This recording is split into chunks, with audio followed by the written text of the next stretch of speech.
Hello students, जैसे कि हमने क्लास 9th का भी अपना सिलेबस साइंस का स्टार्ट किया हुआ है और साइंस में हमने चैप्टर 1 स्टार्ट किया हुआ है। ठीक है, matter in our surrounding.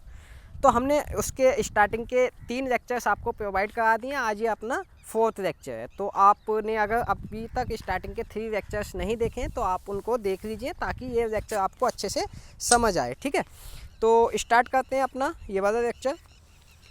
Yes, तो हमने कल तक अपना कवर कर लिया था सभी कुछ, इसकी कैरेक्टरिस्टिक्स, इसकी प्रॉपर्टीज़, सब कुछ हमने कवर कर लिया था। आज हमें उसका मैटर का चेंजिंग ऑफ स्टेट कवर करना है। चेंजिंग ऑफ स्टेट क्या होता है? स्टेट को चेंज करना। स्टेट क्या होती है? Solid, liquid, gas. आपने देखा होगा आपका जो वाटर है वो 3 स्टेट्स में रहता है। आइस की फॉर्म में, यानी कि सॉलिड भी हो सकता है हमारा वाटर। गैस की फॉर्म में, यानी कि भाप, वेपर, जिसको हम बोलते हैं, वेपर की फॉर्म में भी हो सकता है। और जिसको हम पीते हैं, लिक्विड की फॉर्म में भी हो सकता है। ठीक है, तो ये जो फेज है, ये जो स्टेट है, स्टेट को हम फेज भी बोलते हैं, FPHASE, फेज। ठीक है, तो फेज है, ये फेज जो है ये हर एक मैटर की चेंज होती रहती है। हर एक मैटर लिक्विड भी हो सकता है, हर एक मैटर सॉलिड भी हो सकता है, हर एक मैटर वेपर भी हो सकता है। ठीक है, कुछ ही मैटर ऐसे होते हैं जिनकी वेपर्स फॉर्म नहीं होती हैं। ठीक है, तो वो हम अभी हायर क्लासेज में पढ़ेंगे। अभी हमें ये कंसीडर करके चलना है कि हम तीनों चीज़ों में किसी भी मैटर को एडजस्ट करवा सकते हैं। वो डिपेंड करता है कि हम अगर टेम्परेचर हाई रखते हैं तो वो लिक्विड या गैस बन सकता है, टेम्परेचर अगर लो होगा तो वो सॉलिड हो सकता है, या टेम्परेचर अगर नॉर्मल होगा तो वो लिक्विड हो सकता है। ठीक है, वो उसका अपना प्रॉपर्टीज़ पर डिपेंड करता है। ठीक है, चलो। तो चेंजिंग ऑफ स्टेट में क्या होता है? हम किसी भी मैटर की स्टेट को चेंज करा सकते हैं, फेज को चेंज करा सकते हैं। ठीक है, तो कैसे कराएंगे फेज को चेंज? जैसे फॉर एग्जांपल आप वाटर ले लीजिए, लिक्विड वाटर, आप उसको अपने बर्नर पर, यानी कि गैस का जो बर्नर है उस पर रख दीजिए। जैसे जैसे आप उसको गर्म करते रहेंगे, एक टाइम आएगा कि वो बॉयल होना शुरू हो जाएगा, वो उबलना शुरू हो जाएगा, और बॉयल होने के बाद वो लिक्विड से गैस, यानी कि भाप में कन्वर्ट हो जाएगा, वेपर में कन्वर्ट हो जाएगा। ठीक है, तो उसी को बोलते हैं चेंजिंग ऑफ स्टेट। तो इसमें तो मुझे नहीं लगता कोई बड़ी बात है कि भाई चेंजिंग ऑफ स्टेट होता है, बट ये हमें पढ़ाया क्यों जाता है? भाई ये तो हमें सबको ही पता है कि अगर गैस के ऊपर पानी को रख दें, पानी को गर्म करें तो वो भाप बन जाता है। ये तो एक अनपढ़ आदमी भी बता देगा, तो हमको क्यों पढ़ाया जा रहा है ये? तो इसके पीछे एक रीज़न है। क्या रीज़न है देखते हैं। आप एक एक्सपेरिमेंट भी कर सकते हो, अपने घर पर पानी को गर्म कर सकते हो। पानी को जब आप गर्म करोगे, आपने अभी नॉर्मल पानी लिया, नॉर्मल वाटर लिया, वाटर को आपने गैस के बर्नर पर रखा। ठीक है, आप उसमें एक थर्मोमीटर डाल दीजिए। थर्मोमीटर उस वाटर का टेम्परेचर मेजर करता रहेगा। ठीक है, जैसे ही टेम्परेचर लगभग 100 पहुँचेगा, जैसे ही टेम्परेचर लगभग 100 पहुँचेगा, हमें पता है वाटर जो है 100 डिग्री सेल्सियस पर बॉयल होना शुरू हो जाता है।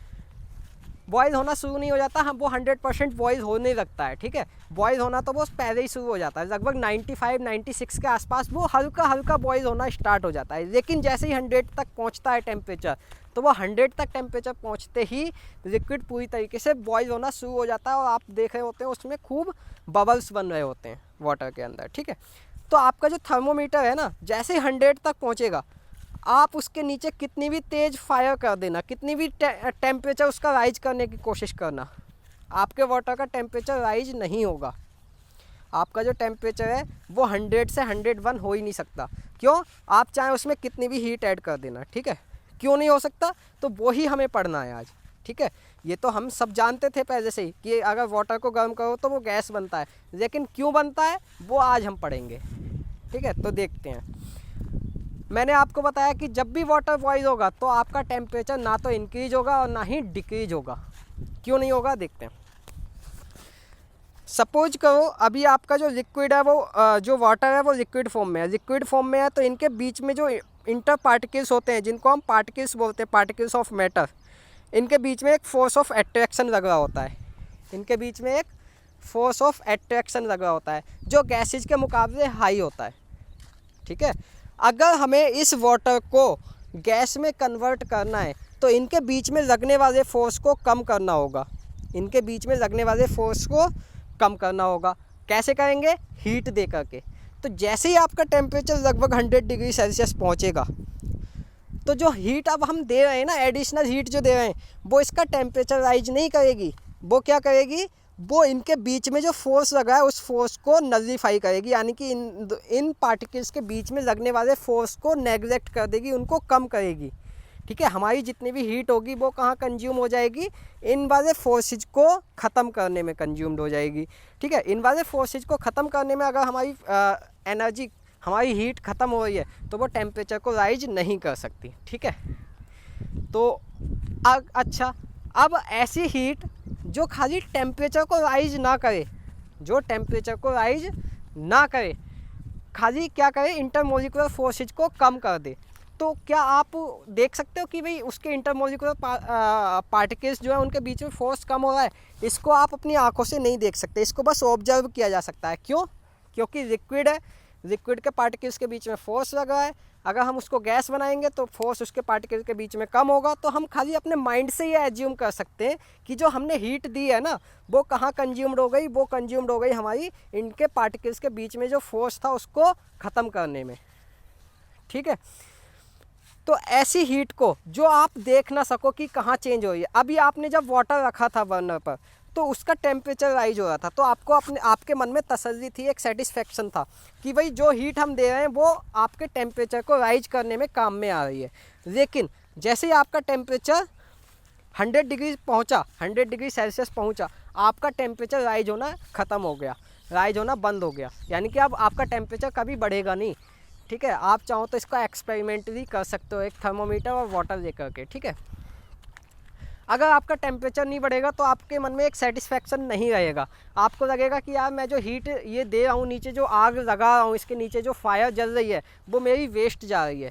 क्यों? क्योंकि इसका टेम्परेचर तो राइज ही नहीं हो रहा। भाई किसी को गर्म करने का मतलब क्या होता है? उसका टेम्परेचर राइज होना।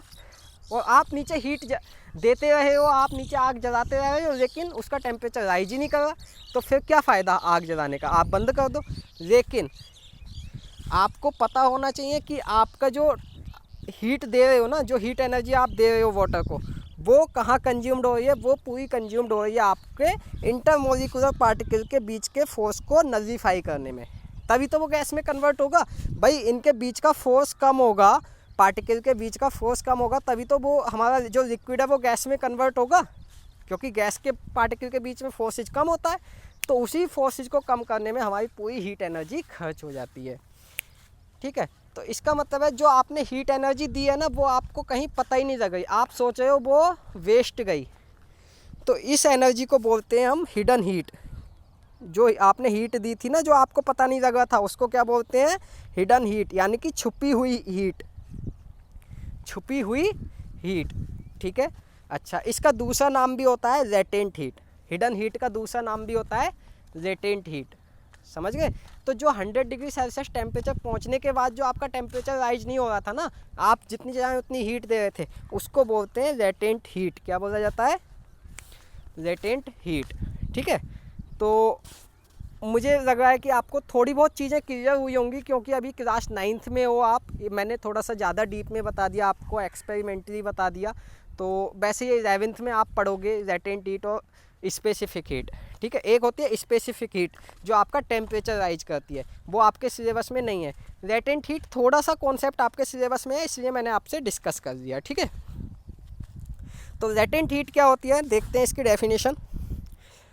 Latent heat is defined as the heat or energy that is absorbed or released during a phase change of a substance। ये एक ऐसी हीट है या एक ऐसी एनर्जी है जो रिलीज होती है या एब्जॉर्ब होती है किसी भी स्टेट को चेंज करने में। समझ गए? किसी भी स्टेट को चेंज करने में जो रिलीज होती है एनर्जी, उसको हम क्या बोलते हैं? लेटेंट हीट बोलते हैं। जैसे कि अभी मैंने बताया था कि जैसे ही आप 100 डिग्री सेल्सियस वाटर का टेम्परेचर पहुंचाओगे तो उसका फेज चेंज स्टार्ट हो जाएगा, और जैसे ही फेज चेंज स्टार्ट होगा, यानी कि स्टेट जो है चेंज होनी स्टार्ट होगी, वाटर से लिक्विड में कन्वर्ट होना स्टार्ट होगा, वैसे ही आपका टेम्परेचर राइज रुक जाएगा, टेम्परेचर चेंज रुक जाएगा, टेम्परेचर में कोई भी चेंज नहीं होगा। क्यों नहीं होगा? क्योंकि अब जो है वो स्टेट चेंज होना स्टार्ट हो गया है। ठीक है, उस समय या स्टेट चेंज होते समय जो हम एनर्जी देते हैं वो क्या होती है? लेटेंट हीट होती है। ठीक है, आई थिंक कि आपको समझ आया होगा। अगर आपको अभी समझ नहीं आया तो आप मुझे कांटेक्ट कर सकते हैं। ठीक है, आप मुझे कॉल कर सकते हैं, मैं आपको पूरा एक्सप्लेन कर दूंगा कि किस तरीके से लैटेंट हीट होती है, ठीक है। तो ये डेफिनेशन आप अपने पास लिख देना। इसके बाद अगर हम बात करें लैटेंट हीट ऑफ फ्यूजन और मेल्टिंग, दो तरीके की हमारी लैटेंट हीट होती है, एक होती है लैटेंट हीट ऑफ फ्यूजन, एक होती है latent heat of vaporisation. Fusion का मतलब होता है मेल्टिंग, मेल्टिंग का मतलब होता है पिघलना। यानी कि अगर हम किसी भी मैटर को सॉलिड से लिक्विड में कन्वर्ट कर रहे हैं, उस समय जो हम हीट देंगे उसको क्या बोलेंगे, latent heat of fusion. Definition देख लेते हैं। The latent heat of fusion or melting of a solid is the quantity of heat in joules required to convert 1 kg of solid to liquid without any change in temperature. latent heat of fusion क्या होता है, ये वो energy होती है या वो heat होती है जो रिक्वायर्ड होती है 1 kg सॉलिड को लिक्विड में कन्वर्ट करने के लिए, 1 kg सॉलिड को लिक्विड में कन्वर्ट करने के लिए जो हीट हमें चाहिए होती है उसको हम बोलते हैं latent heat of latent heat of fusion या लैटेंट हीट ऑफ मेल्टिंग, ठीक है। एग्जाम में दोनों नाम से पूछा जा सकता है आपसे, तो जो आपको अच्छा लगे आप बता सकते हैं, ठीक है। 1 kg सॉलिड को अगर लिक्विड में हम कन्वर्ट कर दें तो उसको क्या बोलेंगे, लैटेंट हीट ऑफ फ्यूजन या लैटेंट हीट ऑफ मेल्टिंग, ठीक है। अब बात आती है लैटेंट हीट ऑफ वेपोराइजेशन की। वेपोराइजेशन का मतलब क्या होता है, वेपर में कन्वर्ट करना, ठीक है। तो जब भी हमारा कोई भी मैटर वेपर में कन्वर्ट होगा उसको हम बोलते हैं लैटेंट हीट ऑफ वेपोराइजेशन, ठीक है। तो क्या होगा इसमें, the latent heat of vaporization of a liquid is the quantity of heat required to convert 1 kg of liquid to vapour और gas without any change in temperature. यानी कि 1 kg लिक्विड को गैस में कन्वर्ट करने के लिए जो एनर्जी या हीट रिक्वायर्ड होगी उसको हम क्या बोल देंगे, latent heat of vaporisation. Latent heat of vaporisation यहाँ बोला जाएगा, ठीक है। कोई प्रॉब्लम नहीं है यहाँ तक। अगर आपको ये सब कुछ समझ आ गया है तो मुझे लगता है कि लैटेंट हीट का आपको कॉन्सेप्ट क्लियर हो गया होगा, ठीक है। अब अगर आपसे कोई भी पूछे कि भाई स्टेट चेंज होते समय आपकी जो टेम्परेचर है वो राइज होगा कि नहीं होगा, तो स्टेट चेंज होते समय कोई भी टेम्परेचर राइज नहीं होगा, ठीक है। टेम्परेचर 100 है तो 100 ही रहेगा, 90 है तो 90 ही रहेगा, ठीक है। उससे में कोई भी आपका टेम्परेचर चेंज नहीं होगा। जैसे आप कुकिंग ऑयल की बात कर लो तो कुकिंग ऑयल कई तरीके के होते हैं। मैं एक कुकिंग ऑयल का नाम बताता हूँ जो मेरे घर में यूज होता है। उसका जो आपका बॉइलिंग पॉइंट है वो 100 डिग्री सेल्सियस है, वो 100 तो बहुत कम हो जाता है, 250 डिग्री सेल्सियस है। अगर हम कोई भी कुकिंग ऑयल यूज कर रहे हैं और उसका टेम्परेचर 250 डिग्री सेल्सियस है बॉइलिंग, तो वो बॉईल होना स्टार्ट हो जाएगा। लेकिन उससे कम है तो वो बॉईल होना स्टार्ट नहीं होगा। तो हम क्या करते हैं, हमारा जो टेम्परेचर है, हमने जो हीट देनी स्टार्ट किया, अगर उसने हीट को टेम्परेचर को 250 डिग्री सेल्सियस पहुंचा दिया तो उससे ऊपर हम टेम्परेचर नहीं पहुंचा सकते, चाहे हम जो चाहें वो कर दें। क्यों? क्योंकि जे 250 डिग्री सेल्सियस पर वो जो कुकिंग ऑयल है हमारा वो वेपर में कन्वर्ट होना शुरू हो जाएगा। और जब भी वेपर में कन्वर्ट होना शुरू होगा तो हम बोलेंगे फेज चेंज स्टार्ट हो गया है। और जब फेज चेंज स्टार्ट हो जाता है तो हम बोलते हैं कि हमारा जो टेम्परेचर है अब ना ही वो इंक्रीज होगा और ना ही वो डिक्रीज होगा जब तक हम हीट देते रहेंगे। डिक्रीज हो सकता है अगर हम उसकी हीट को कम कर दें, लेकिन इंक्रीज नहीं हो सकता। समझ गए? तो आई थिंक कि यहाँ तक आपको क्लियर हुआ होगा। अगर आपको क्लियर नहीं हुआ है तो आप मुझे कांटेक्ट कर सकते हैं, ठीक है। आफ्टर दैट हम आज यहीं क्लास ख़त्म करते हैं, अपनी यहीं क्लास का एंड करते हैं। कल अपना आगे का लेक्चर कंटिन्यू करेंगे। बहुत ही जल्दी आपका लगभग 2 दिन में ये चैप्टर कंप्लीट होने वाला है। फिर हम इसके NCERT के क्वेश्चंस भी कवर करेंगे। तो ठीक है, ओके, थैंक यू।